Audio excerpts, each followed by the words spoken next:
Common सी query होती है कि प्रेगनेंसी आने से पहले और प्रेगनेंसी के दौरान हम क्या ऐसा करें कि बच्चा स्वस्थ हो और माँ स्वस्थ हो।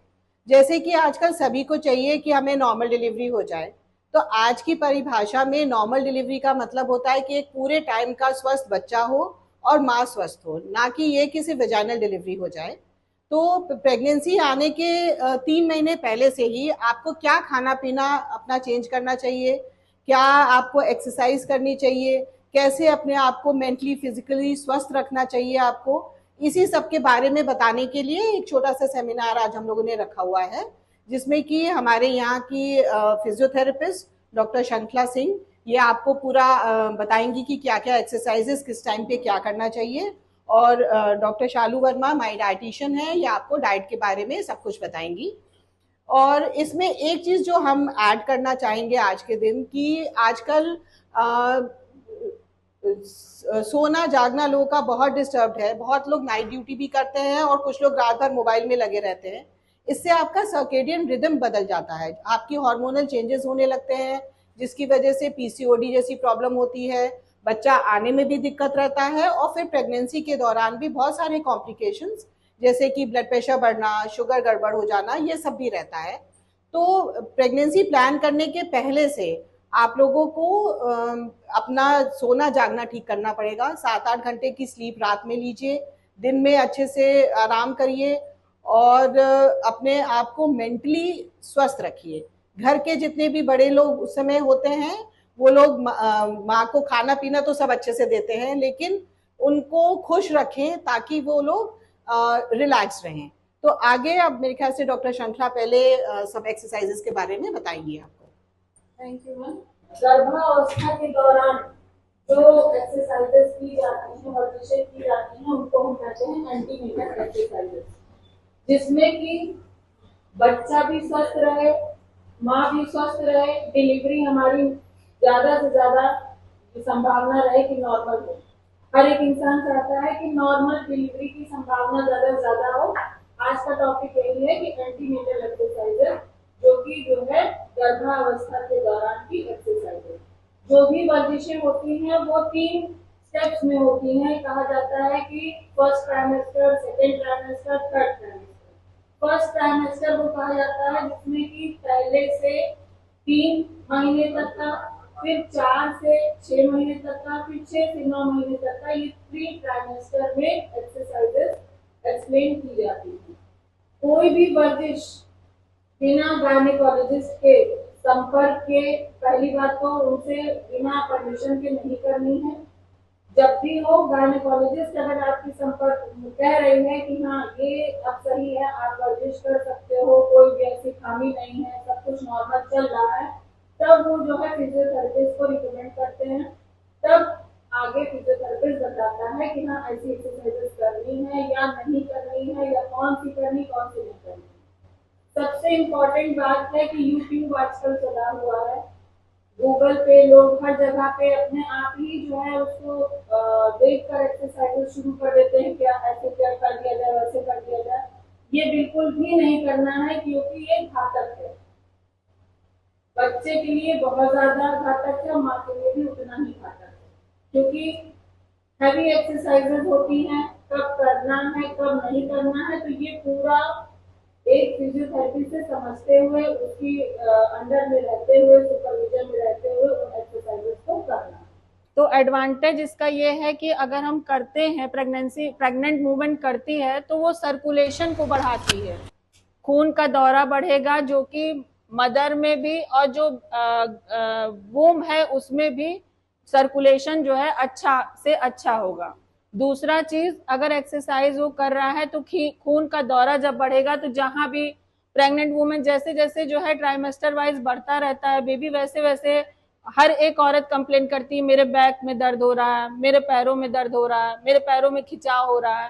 तो ये सब समस्याएं जो हैं, इन सब चीजों से निजात पाया जा सकता है। दूसरी चीज, जितना हो सके एनर्जेटिक आदमी फील करेगा, अवेयर रहेगा, अच्छे से अच्छा रहेगा। और अगर शुरू से वो पहले ट्राइमेस्टर से कर रहा है तो वो जो आगे बढ़कर वेट गेनिंग होता है कि बच्चा होने के बाद भी आदमी कहता है यार अब तो हम बहुत मोटे हो गए हैं, चल नहीं पा रहे हैं, कुछ कर नहीं पा रहे हैं, अभी भी वही समस्या बनी हुई है। तो ये सब चीजों से निजात पाया जा सकता है। की एक्सरसाइजेस होती हैं जो कि आगे भी काम आती हैं, चाहे नॉर्मल डिलीवरी हो या सीजेरियन हो या जैसा भी रहे। जब औरत जो है 40 के बाद होती है तो अक्सर ही आती है कि मुझे यूरिन जो है स्किप हो जाता है, यूरिन निकल जाता है। तो उस कंडीशन में अगर आप शुरू से ये सब करते रहेंगे तो वहाँ की नीचे की मांसपेशियां जो होती हैं वो मजबूत जब हो जाएंगी तो ये समस्याएं नहीं आएंगी। तो उनको शुरू से ही जब से प्रेगनेंसी हो तो इसको शुरू कर देना चाहिए। सरफेस पे, फ्लैट सरफेस पे शुरू करनी है, ये चीज का ध्यान मेनली देना है।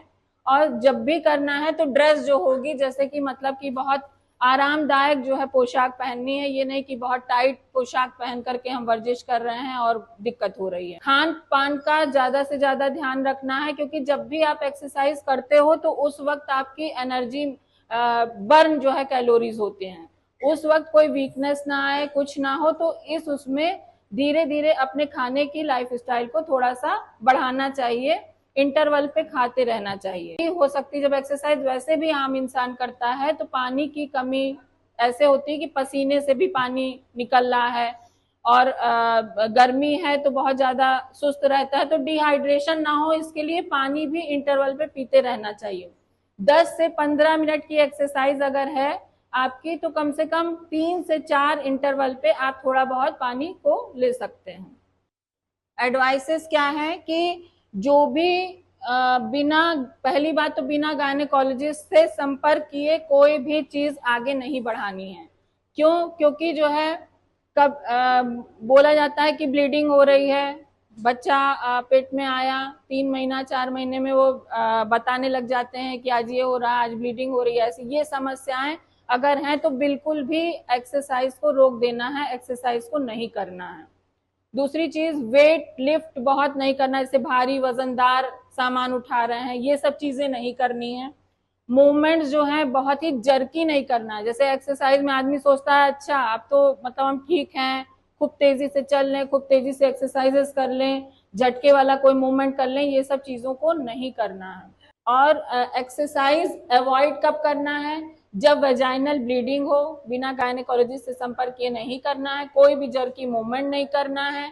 कोई भी अगर प्लेयर है, कई बार लड़कियां क्रिकेट खेल रही हैं या हॉकी खेल रही हैं, ये सब चीजों को बिल्कुल भी हटाना है, ऐसा कुछ भी नहीं करना है। कोई ड्राइविंग या कोई भी चीज इस तरह की जिसमें कि बेबी को या माँ को कष्ट हो या प्रॉब्लम आ सकती है, वो मूवमेंट्स नहीं करने हैं। हमेशा लेफ्ट साइड यानी बाएं करवट पे जब आपकी वर्जिश खत्म हो जाए तो रिलैक्स पोजीशन में या तो फ्लैट ही लेट जाइए, या ज्यादा से ज्यादा बेटर रहेगा कि लेफ्ट साइड की यानी बाएं साइड की करवट को जरूर करें। एक्सरसाइज के बहुत सारे टाइप्स हैं। ब्रीदिंग एक्सरसाइज सबसे पहला है जो कि इम्प्रूव करता है सर्कुलेशन को, ऑक्सीजन अंदर जाती है, पूरे शरीर में दौरा फैलता है खून के जरिए, तो वो ब्रीदिंग एक्सरसाइज सबसे ज्यादा इम्पोर्टेंट है। फिर है सर्कुलेटिंग एक्सरसाइज जो कि जो है हाथ और पैर, कमर, पीठ, इसके लिए, ताकि कोई भी ऐठन जो भी ज्यादा से ज्यादा, मेरे पास जब कोई आता है प्रेग्नेंट वुमेन्स तो उनकी कंप्लेंट्स रहती हैं या तो बैक की कि लोअर बैक में बहुत ज्यादा पेन है मैम, और या फिर काफ मसल में यानी कि पिल्लियों में बार बार कहते हैं कि खिंचाव आ रहा है। तो ये कंडीशंस आती ही आती हैं, इसीलिए कहा जाता है, रिकमेंड किया जाता है कि एक्सरसाइज बहुत नेसेसरी है। तो स्ट्रेचिंग, हाथ पैरों की स्ट्रेचिंग करना और सर्कुलेशन को इम्प्रूव करने के लिए फ्री मूवमेंट्स करना। एब्डोमिनल एक्सरसाइज भी फिजियोथेरेपिस्ट के उसमें सुपरविजन के बिना बिल्कुल नहीं करेंगे। एब्डोमिनल एक्सरसाइज हो गई, साथ में टेलर सिटिंग हो गई, ट्रांसवर्स हो गई, पेल्विक फ्लोर हो गई। पेल्विक फ्लोर और ये सब जो जितनी भी हैं, ये सबसे ज्यादा जो आपके निचले हिस्से को मजबूत करती हैं, रिलैक्स करवाती हैं, बेबी को टाई अप करती हैं, ये सारी चीजें जो है इसमें इसके अंतर्गत आती हैं। पर्पस क्या है कि रिस्पिरेशन का, कि एक तो जो है फीटो जितना आप जो है सर्कुलेशन, जितना ब्रीदिंग एक्सरसाइजेस कर रहे हैं उसकी वजह से आपके माँ के और बच्चे का ऑक्सीजन जो है, ऑक्सीजन का दौरा बना रहता है अच्छे से। इसलिए हम आपको सारी एक्सरसाइजेस अभी नहीं बता सकते हैं क्योंकि ये सुपरविजन में ही हो सकता है। अगर हम आपको बताएंगे तो हर एक इंसान का एक अलग अलग है, अलग अलग शरीर है कि हम आपको बता दें कि हाँ ऐसे नहीं ऐसे करिए, दूसरी लेडी को ये चीज की दिक्कत हो जाए तो बिना संपर्क किए, बिना बात किए गायनेकोलॉजिस्ट से या फिजियोथेरेपी से एक्सरसाइज को कतई शुरू मत कीजिएगा।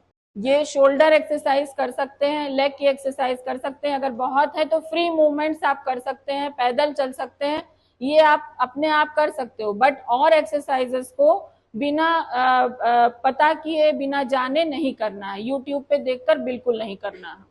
मेनली हम यही बता रहे हैं कि मदर को ऐसी चीजें खाना और एक्सरसाइज इस तरह से करना चाहिए कि स्ट्रेस फ्री रहना चाहिए। सबसे पहला पॉइंट तो यह है कि स्ट्रेस फ्री रहना चाहिए ताकि जो है बेबी को एक अच्छा स्वस्थ बेबी पैदा हो कर सके। दूसरा, सारी वर्जिशों का मेन मकसद ये है कि कोई भी दर्द जो है आफ्टर और बिफोर वाला ना रहे, बैक एक या कोई भी इस तरह की पेन ना रहे जिससे कि दिक्कत हो आगे चल करके। और तीसरा चीज, अपने खान पान पे ध्यान दें। चौथा चीज, कोई भी ऐसी एक्टिविटी ना करें जिससे कि जो है बच्चे को बाद में या अंदर जब भी रहे तो दिक्कत हो। Thank you. इसमें देखिए कुछ चीजें जो मैं हाईलाइट करना चाहूंगी आपके लिए कि प्रेगनेंसी के दौरान कमर में दर्द होना, पीठ में दर्द होना, पैरों में दर्द होना और यूरिन लीक करने की प्रॉब्लम बहुत कॉमन है, जो कि एक्सरसाइज करने से आप ओवरकम कर सकते हैं। हर चीज के लिए दवा देना तो प्रेगनेंसी में पॉसिबल नहीं होता है, ये सब चीजें एक्सरसाइजेस से ठीक हो सकती हैं। उन एक्सरसाइजेस के लिए जब भी हम लोग फिजियोथेरेपिस्ट के पास भेजते हैं तो सबको ये लगता है कि हम एक दिन गए, हमने एक्सरसाइज सीख ली और हम खुद कर लेंगे। ऐसा नहीं होता है। आप जिम भी जाते हो तो आप देखते होंगे कि आपको रोज रोज जाना पड़ता है। आप क्यों जिम जाते हो? ताकि आप ठीक एक्सरसाइज ठीक तरीके से कर सकें। उसके लिए कम से कम 4-5 दिन आपको लगातार फिजियोथेरेपिस्ट के पास आना पड़ेगा। पहले दिन तो वो आपके लिए आपके सारी बीमारियां सारी कुछ समझते हुए, आपकी प्रेगनेंसी का स्टेज क्या है, क्या क्या कॉम्प्लिकेशंस हैं, उसके हिसाब से आपके लिए क्या एक्सरसाइज सही होगा वो फॉर्मुलेट करेंगी। फिर 3-4 दिन आपको बुला के अपने सामने करवाएंगी, सिखाएंगी। जब उन्हें ये लग जाएगा कि अब आप सीख गए, अब आप खुद कर सकते हैं, तब वो आपको इंटरवल्स पे बुलाएंगी कि 20 दिन 15 दिन में एक बार आपको बुला के देख लिया कि आप ठीक तरीके से कर रहे हैं कि नहीं। और एक्सरसाइजेस को धीरे धीरे बिल्डअप करना पड़ता है। पहले दिन आपको नहीं कहा जाएगा कि आप आधे घंटे तक करिए, 5 मिनट से शुरू होगा, फिर धीरे धीरे उसको बढ़ाया जाएगा। तो आप जब रेगुलर उनसे मिलते रहेंगे तभी ये सब चीजें हो पाती हैं। ये वन टाइम अफेयर नहीं होता है कि आप बस पहुंचे, उन्होंने बता दिया और आपको लगा कि बस सब तो हमको आ गया। तो यही आपको बताना था कि आपको फिजियोथेरेपिस्ट से एक रेगुलर बेसिस पे मिलना पड़ेगा, जिससे कि ये सब जो प्रेगनेंसी के दौरान होने वाली छोटी छोटी प्रॉब्लम्स है वो भी आपकी सॉल्व होंगी और आगे जाके आपको एक नॉर्मल वेजाइनल डिलीवरी भी होने में सहायक रहेगा। Thank you. अब मैं डॉक्टर शालू से कहूंगी कि वो आपको डाइट के बारे में सारा कुछ डिटेल में बताएंगे। गुड आफ्टरनून एवरीवन, मैं डाइटिशियन शालू वर्मा आप सभी का इस हेल्थ कैंप में स्वागत करती हूँ। थैंक यू सुनीता मैम, आपने इस लायक मुझे समझा कि मैं डाइट के बारे में आज पेशेंट्स को इस तरीके से बता सकती हूँ। ओके, तो हम स्टार्ट करते हैं प्रेगनेंसी से पहले कि प्रेगनेंसी के दौरान हमें क्या डाइट लेनी चाहिए, ठीक है, या प्रेगनेंसी आने से पहले आप क्या ले सकते हैं। ठीक है, पहली स्लाइड में आप जैसा कि पिक्चर से समझ रहे हैं, एक लेडी है और इसमें protein, calcium, iron, whole grains, folic acid, ये सारी चीजें मेंशन है जो कि हम अपने खाने मतलब आहार से लेते हैं। इसका क्या रोल होता है, सबसे पहले हम इस बारे में बात करते हैं। डाइट क्या है, माँ और बच्चे के बीच का एक लिंक है पोषण प्रदान करने के लिए, ठीक है, जिसके दौरान क्या होता है, हेल्दी प्रेगनेंसी होती है, ठीक है, हेल्दी वेट होता है, बच्चा जो आपका आगे जाके होने वाला है उसका मानसिक व शारीरिक रूप से सभी तरीके से वो हेल्दी होता है, ठीक है, ये सारी चीजें रहती हैं। साथ ही साथ बहुत सारे कॉम्प्लिकेशंस आते हैं, हाई डायबिटीज मतलब कि आपका जेस्टेशनल डायबिटीज जिसे बोलते हैं, हाई ब्लड प्रेशर होना, शुगर का बढ़ना, ये सारे सिम्टम्स देखे जाते हैं। तो अगर आप प्रॉपर प्रेगनेंसी में डाइट फॉलो करेंगे तो उससे ये होगा कि माँ और बच्चे दोनों को बराबर से पोषण मिलेगा, ठीक है। अब हम नेक्स्ट स्लाइड पे आते हैं। इस स्लाइड में अच्छी चीज ये है कि एक ट्राइंगल आपके सामने बना है, ठीक है, नीचे के पोर्शन में आप देख रहे हैं ब्रेड लिखा है, सीरियल लिखा है, जैसे हम इंडियन लैंग्वेज में कहते हैं हमारा मोटा अनाज, गेहूं, आटा, दालें, ठीक है, ब्रेड, ये सारी चीजें आ जाती हैं, जिसका आपको कम से कम 6 से 11 पोर्शन दिन भर में आप जो भी लेते हैं, कम से कम 6 से 11 पोर्शन, मतलब एक रोटी आपका 1 पोर्शन हुआ। इस तरीके से आपको 6 से 11 पोर्शन का ये सारी चीजें लेनी है, जैसे राइस हो गया आपका, व्हीट हो गया, ठीक है, मिलेट्स हो गया, आजकल मिलेट्स वैसे ही बहुत ज्यादा ट्रेंडिंग है, मोटा अनाज जिसे लोकल लैंग्वेज में कहते हैं। नेक्स्ट जो कॉलम आप देख रहे हो उसमें वेजिटेबल्स मेंशन है। वेजिटेबल्स का हमें 3 से 4 पोर्शन लेना होता है प्रेगनेंसी के दौरान। नॉर्मल लाइफस्टाइल में भी अगर आप लेंगे तो you will be stay healthy, बहुत ज्यादा हेल्दी रहेंगे, ठीक है। साथ ही साथ कलरफुल वेजिटेबल्स अवेलेबल होती हैं, फ्रूट्स अवेलेबल होते हैं, उसके भी आपको 3 से 4 पोर्शन कम से कम लेने होते हैं। Next coming to the dairy products, ये देखिए इसमें क्या है, डेयरी प्रोडक्ट्स में आपका दूध, दही, छाछ, पनीर, ये सारी चीजें आ जाती हैं, जिसका कम से कम 4 पोर्शन आपको दिन भर में लेना चाहिए। अब हम बात करते हैं प्रोटीन की। प्रोटीन बहुत इंपॉर्टेंट रोल प्ले करता है बच्चे की ग्रोथ में, प्लस माँ के टोटल प्रेगनेंसी के फेज में। इससे क्या होता है, फीटल डेवलपमेंट। फीटल डेवलपमेंट मतलब बच्चे का डेवलपमेंट मानसिक व शारीरिक रूप से जैसी चीजें डेवलप होंगे, सब कुछ, एक एक सेल हमारा प्रोटीन से, ऐसा कहा जाता है एक एक बॉडी का सेल हमारा प्रोटीन से बना होता है, तो प्रोटीन बहुत क्रूशियल रोल प्ले करता है इसमें।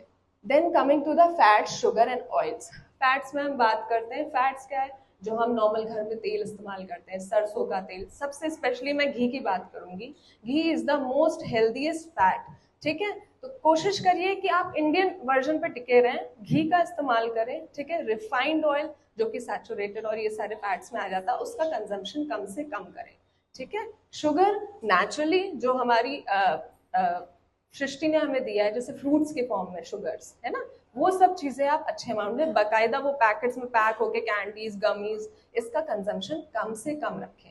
वो अपने आप में हेल्दी है, लेकिन अगर आप नेचुरल चीजों से स्टिक रहेंगे तो that will be beneficial for you. Okay, coming to the next, ये पूरी प्रेगनेंसी प्लेट है कि प्रेगनेंसी के दौरान आप क्या क्या चीजें ले सकते हैं। बहुत बड़ा पोर्शन आपको दिख रहा है यहाँ सब्जियों का है, जिसमें हरी सब्जियां, सीजनल जितनी सब्जियां हैं मौसम में जो भी अवेलेबल रहती है, ग्रीन वेजिटेबल्स, ब्रोकली, ठीक है, बेल पेपर्स, ये सब अच्छे amount of magnesium, iron, folic acid, जिसकी हम नॉर्मली बात करते हैं कि प्रेगनेंसी के दौरान बहुत जरूरी है, तो वो सब चीजें इन सारी वेजिटेबल्स में आपका कंटेन हो जाती है। कोशिश करिए सारी वेजिटेबल्स खाइए, डिपेंड करता है जब तक कोई कॉम्प्लिकेशन ना आए, आपकी गायनेकोलॉजिस्ट आपको ना बोले कि ये सब्जियां आपको अवॉइड करनी है, ये सब्जियां आपको लेनी है, ठीक है। Coming to the fruit section, fruit section आपको बहुत छोटा सा दिख रहा है, लेकिन उसमें भी क्या है, कई सारे फल्स हैं। मेरे हिसाब से प्रेगनेंसी के दौरान आपको सारे फल खाने चाहिए, एक आध फल जो मना होता है, नेचुरली हमें जो मना करा जाता है उसको आप अवॉइड करिए। देन प्रोटीन, प्रोटीन की ऑलरेडी मैंने बात करी कि प्रोटीन बहुत इंडिपेंडेंट रोल प्ले करता है हमारी डाइट में, ठीक है। आपका प्रोटीन वो आप प्लांट बेस्ड भी हो सकता है, अगर आप वेजिटेरियन है तो प्लांट बेस्ड प्रोटीन, जैसे सोया चंक्स आपका हो गया, ठीक है, ये और चने हो गए, भुने चने हो गए, ये सब बहुत अच्छे सोर्स ऑफ प्रोटीन माने जाते हैं, इसको आप ले सकते हैं डाइट में। और एनिमल प्रोटीन में कोशिश करिए रेड मीट अवॉइड करिए, white meat stick to the white meat, जैसे कि आपका अंडा हो गया, चिकन हो गया, मछली हो गया, वो एक लिमिटेड क्वांटिटी में अगर आप डाइट कुछ फॉलो करते हैं या किसी डाइटिशियन से अपना पर्सनलाइज डाइट प्लान बनाते हैं तो वो आपको बता देंगे कि कितना पोर्शन ऑफ डाइट आपको उसमें प्रोटीन लेना होगा। Then whole grains, legumes, starchy vegetables, ठीक है, जितनी घरों में दालें हैं आप सबका कंजम्पशन करिए, सोयाबीन हो गया, राजमा हो गया, ठीक है, छोला हो गया, ये सब चीजें क्या है, अच्छा अमाउंट ऑफ प्रोटीन भी देती हैं, साथ ही साथ आपको अदर वाइटामिन और मिनरल्स, एंटीऑक्सीडेंट रिच होती हैं, ठीक है। तो ये हमारी रही प्रेगनेंसी की पूरी प्लेट, तो जिसका इस हिसाब से कंजम्पशन करना चाहिए। आप साइड में आप देख रहे हैं मिल्क का बहुत अच्छा छोटा सा एक पोर्शन दिया है, डेयरी प्रोडक्ट्स, उसका भी कंजम्पशन एज इम्पॉर्टेंट एज जो मेजर पोर्शन है वो है। अब साइड में एक पानी का जार है, फ्लूइड इनटेक जिसे हम बोलते हैं, पानी पीना बहुत जरूरी है डिटॉक्सिफिकेशन के लिए, बॉडी को एकदम चैनलाइज करने के लिए पानी पीना बहुत इंपॉर्टेंट है, साफ पानी पीजिए, ठीक है। इसके अलावा नीचे एक शूज बने आप देख रहे हैं, शूज का मतलब है श्रृंखला मैम ने जैसे आपको पूरा एक्सरसाइजेस का बताया, एक्सरसाइजेस इज मस्ट। आप खाना खाओ, आप मेडिकेशन लो, साथ ही साथ अच्छी एक्सरसाइज फॉलो करो तो आउटकम बहुत अच्छे होते हैं। नेक्स्ट स्लाइड अब ये बताती है कॉम्प्लिकेशंस, कि हमें क्या क्या कॉम्प्लिकेशंस ड्यूरिंग प्रेगनेंसी हो सकते हैं। हाई बीपी जिसे हम जेस्टेशनल हाइपरटेंशन कहते हैं, जेस्टेशनल डायबिटीज का मतलब है हाई शुगर हो जाना, कभी कभी ड्यूरिंग प्रेगनेंसी ये कॉम्प्लिकेशंस आते हैं। साथ ही साथ इन्फेक्शंस जैसे बेसिक फ्लूज होना, ठीक है, यूटीआई वगैरह, ये सब प्रॉब्लम्स आपको देखनी पड़ सकती है ड्यूरिंग प्रेगनेंसी। देन मिसकैरेज, ये भी एक टर्म है, कॉम्प्लिकेशन है जो हो सकता है। साथ ही साथ स्टिल बर्थ, प्रिक्लाम्सिया हाइपरटेंशन के अंदर आ जाता है, ठीक। बहुत अच्छे से एक्सप्लेन किया तुमने सबको। इसके बावजूद भी अगर किसी को भी कोई चीज पूछनी है, कोई चीज क्लियर नहीं है, तो आप अभी भी उनसे पूछ सकते हैं। तो हमारी ये दोनों डॉक्टर्स अभी हैं यहाँ थोड़ी देर, आप इनसे अपना पर्सनल कोई भी क्वेश्चन हो, कुछ समझ में ना आई हो या और कोई जानकारी डिटेल में चाहिए तो पूछ सकते हैं। और यहाँ पे बहुत सारी लेडीज प्रेगनेंसी में कहती है कि हम कैल्शियम की गोली नहीं खा पाते, तो 2 तरीके के कैल्शियम यहाँ पे है।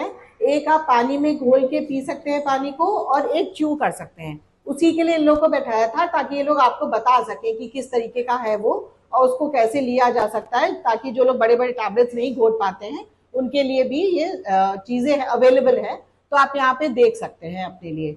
और एक और मल्टीविटामिन की कमी आजकल सबसे ज्यादा रहती है, तो उसके लिए भी ये लेके बैठे हैं।